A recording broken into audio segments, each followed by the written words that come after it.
Ya, jadi gibah itu ya hukumnya dosa. Gibah itu ibarat memakan bangkai kawan kita sendiri. Wala yaghtab ba'dukum ba'dan. Jangan kalian saling menggibahi satu sama lain di antara kalian, karena sebagaimana kita tuh gibah ya kita kayak makan bangkai kawan kita sendiri gitu. Yang kedua, gibah itu menghabiskan seluruh amal kita. Wal ghibatu tuzilul amal shalih, menghilangkan semua amal soleh yang udah kita lakukan. Tapi kata para ulama, enggak semua gibah itu dosa. Ada gibah yang diperbolehkan, kata ibu-ibu. Nah, ada yang boleh. Yang mana nih? Ada gibah yang diperbolehkan. Mana gibah yang diperbolehkan? Pertama, ada beberapa hal ya. Satu, ketika sedang berada di satu mahkamah atau pengadilan. Ya, contoh, suami istri bertikai, yang satu gugat cerai, sudah di ujung pernikahan nih. Ditanya sama hakim, kan mau mediasi, si lakinya nggak datang, cuman istrinya di sidang pertama. Kenapa kamu mau cerai? Coba ungkapin, kata hakim. Ya laki saya mah ya Allah udah nggak kerja, tiap hari masya Allah main perempuan, pelit, KDRT, ya. Kalau ngomong begini, tingkahnya begini, itu gibah bukan? Lagi ngomongin bukan? Iya. Tapi diperbolehkan nggak? Karena untuk mengungkap kebenaran dan untuk menyelesaikan masalah. Karena kan nggak mungkin gini. Ada perempuan dia mau cerai sama suaminya, dia datang ke pengadilan. Kata pengadilan, apa alasan yang mau pengen cerai? Saya takut gibahin suami saya. Pokoknya mas saya mau cerai gitu. Ya emang kesalahan suaminya apa? Kok sampai gugat cerai? Ih mohon maaf Pak Hakim, saya takut gibah deh benar-benar. Ya intinya pokoknya saya daftar cerai gitu. Loh kalau kayak gitu kan nggak bakal di ACC. Bingung menyelesaikan masalah, kemudian ngasih solusi. Kan kita tahu kenapa suami saya suka KDRT, pelit lagi, diminta nafkah nggak pernah mau ngasih, tiba-tiba tangannya sudah melayang, nampar pipi kanan kiri dan lain sebagainya. Oh begitu ternyata, itu kan jadi bahan pertimbangan. Lah kalau ada orang terlalu ya dia takut bener gibah gitu ya. Mohon maaf Pak Hakim ya, pokoknya saya mah takut aib suami saya kebuka, itu mah gibah. Kata hakim kagak usah datang kalau gitu ke pengadilan gitu ya. Contoh lagi yang kedua. Jadi gibah yang pertama dalam mahkamah ya, atau sedang diadili gitu. Baik itu suami istri yang sedang bertengkar, ataupun ya bukan cuma masalah perdata tapi juga pidana. Misal ada kasus pembunuhan, dikumpulin sama hakim atau sama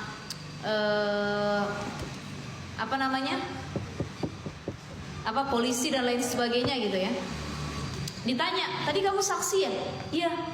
Coba kamu sebagai saksi sebutkan bagaimana ciri-ciri pembunuh yang menurut kamu ketahui. Oh dia begini, rambutnya pirang, hidungnya agak pesek, kulitnya begini, tingginya segini. Itu lagi gibahin nggak? Lagi ngomongin nggak? Tapi boleh apa enggak? Boleh, karena untuk mengungkap kebenaran, menyelesaikan masalah, mengungkap kebenaran. Yang ketiga, kalau dalam ilmu hadis tuh ada jarh wa ta'dil ya. Jadi kayak mencari kesohihan atau kebenaran, kayak misalkan hadis ini hadis dhaif enggak, hadis maudhu, palsu enggak, apa hadis mutawatir, hadis sahih. Itu melihat dari siapa yang meriwayatkannya. Oh, jalur hadis ini periwayatnya ABCD. Oh, ulamanya di sini ada yang cacat. Itu namanya jarh wa ta'dil, ngelihat. Itu bukan ghibah, bukan, tapi untuk mendeskripsikan, mengungkap kebenaran. Nah, itu boleh seperti itu. Contoh lagi apa? Misalkan kita untuk memberikan kemaslahatan dan menolak kemafsadatan. Ada orang yang ngutang sama kita nggak pernah bayar, ya hobi ngutang, hobi gibah orang, hobi fitnah namimah. Kita bilang sama kawan, nanti kalau dia mau ngutang sama kamu, saran saya sih jangan dipinjemin, karena sama saya juga berkali-kali nggak pernah bayar. Kalau dia mampu, saya nggak tahu gimana. Saya bukan gibahin, tapi saya ngasih jalan kebaikan. Takutnya ada korban selanjutnya, maka hal itu diungkapkan boleh. Boleh loh. Hal itu diungkapkan boleh. Untuk memberitahu kebenaran, sekali lagi nolong. Jangan sampai ada korban selanjutnya. Misal kayak gini, ada perempuan, dia habis dipacarin sama seorang laki-laki, ya.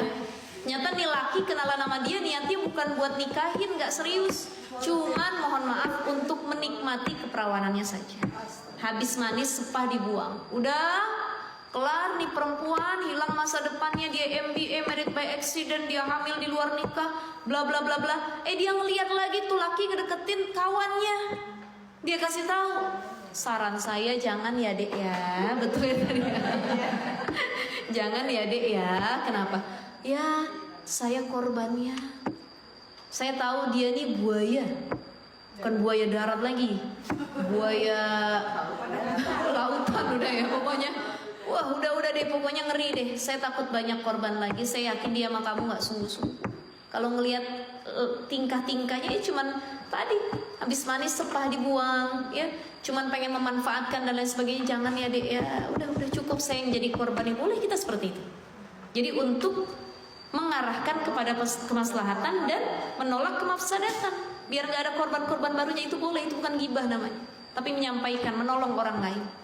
Terakhir adalah ada kita untuk mencari tahu. Contoh begini, kita punya teman, saya mau bertamu ke Cinere, komplek Cinere nih ibu-ibu. Saya nyari yang namanya Bu Fatimah. Saya nanya sama satpam, Pak, kenal yang namanya Bu Fatimah yang suka ngaji di Masjid Husnul Khotimah? Waduh, Ustazah, Bu Fatimah yang suka ngaji di Husnul Khotimah tuh ada 4 orangnya. Yang mana ya? Oh, yang rumahnya di blok ini. Orangnya kayak gimana? Oh, orangnya begini Pak, tinggi, hidungnya agak mancung, ya badannya agak berisi, begini. Itu kan lagi gibah tuh, bener gak? Oh Bu, memang kalau Bu Fatimah ada 3. Yang satu orang yang putih, yang satu orangnya sawo mateng, yang satu lagi orangnya kuning langsat. Ibu cari yang mana? Itu kan lagi gibah sebenarnya, ngomongin orang. Tapi tidak berdosa karena sedang mencari tahu. Dan apa untuk spesifikasi tadi kan, bukan sebenarnya ngomongin, bukan, tapi emang nyari tahu. Biar benar. Gitu. Kenal nggak sama Bu ini, yang mana orangnya, begini loh orangnya. Itu kan lagi gibah sebenarnya. Cuman itu tidak bermaksud menjelekkan gitu. Ya jadi boleh-boleh saja gitu ya ibu-ibu sekalian ya. Jadi itu ada beberapa gibah yang diperbolehkan oleh para ulama, diantaranya untuk menolong orang lain. Kemudian lagi tadi mencari tahu tentang sesuatu. Yang ketiga dalam perkara mencari kebenaran di pengadilan atau di satu mahkamah gitu ya, dan lain sebagainya boleh. Jadi boleh-boleh saja ya. Cuman ceritanya sekedarnya saja. Jangan kita benci nambah orang biar tambah benci. Ya, udah dilipat makin kusut, dikusut-kusutin lagi gitu. Nah, ini jangan seperti itu. Ini kita berdosa ya. Jadi cukup nyampein yang sekiranya kita tahu, jangan semuanya dikorek lagi. Gitu. Dia mah ngutang nggak pernah bayar. Bahkan ya saya nyari tahu lagi nih, dia nih orangnya begini. Ada lagi loh, ternyata dia begini. Itu udah gibah masuknya. Kita cuman bahas di perkara hutang, selebihnya mau dia gimana urusan dia. Gitu. Kan dia cuma nanya sama kita, Bu si itu ngutang sama saya, mau ngutang, saya pinjemin nggak ya Bu ya? Tapi dia melas-melas, Ibu saya udah pengalaman sama dia nggak pernah dibalikin. Saran saya mah ya nggak usah, udah cukup. Kayaknya dia nggak amanah dalam perkara utang, tapi yang lainnya saya nggak tahu Bu, gitu. Tapi terkadang lisan ini tidak bisa dikontrol dengan sebaik mungkin. Udah kadung kesel dicari yang lain-lain. Ini dia mah begini, dia orangnya begini. Ini yang malah bikin dosanya makin banyak kita ya. Salam. Jadi sewajarnya saja.